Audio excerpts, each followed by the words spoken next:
An English professor told this story. You know that book, Men Are From Mars, Women From Venus? Well, here's a prime example from two of my students, Rebecca and Gary. Today, we will experiment with the tandem story. The process is simple.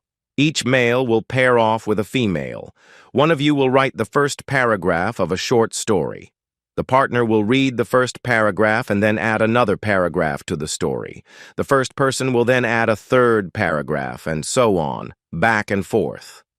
Remember to reread what has been written each time in order to keep the story coherent. The story is over when both agree a conclusion has been reached.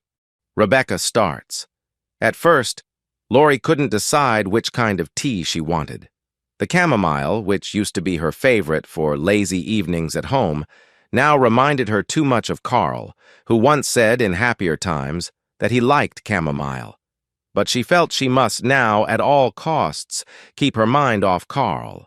His possessiveness was suffocating, and if she thought about him too much, her asthma started acting up again. So chamomile was out of the question.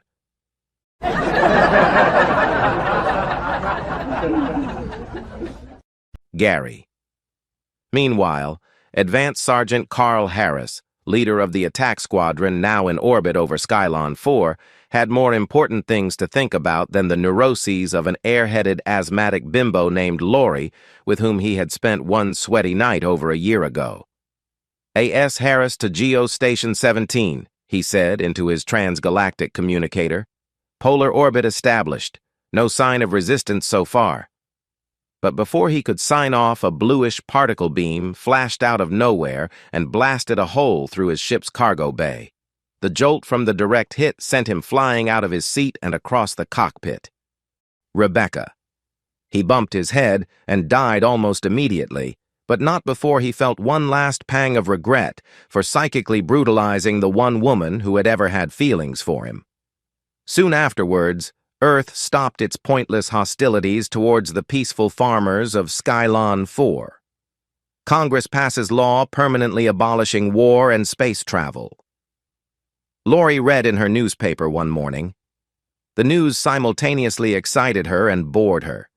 She stared out the window, dreaming of her youth, when the days had passed unhurriedly and carefree, with no newspapers to read, no television to distract her from her sense of innocent wonder at all the beautiful things around her. Why must one lose one's innocence to become a woman? She pondered wistfully.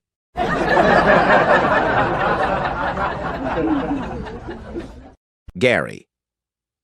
Little did she know, but she had less than 10 seconds to live.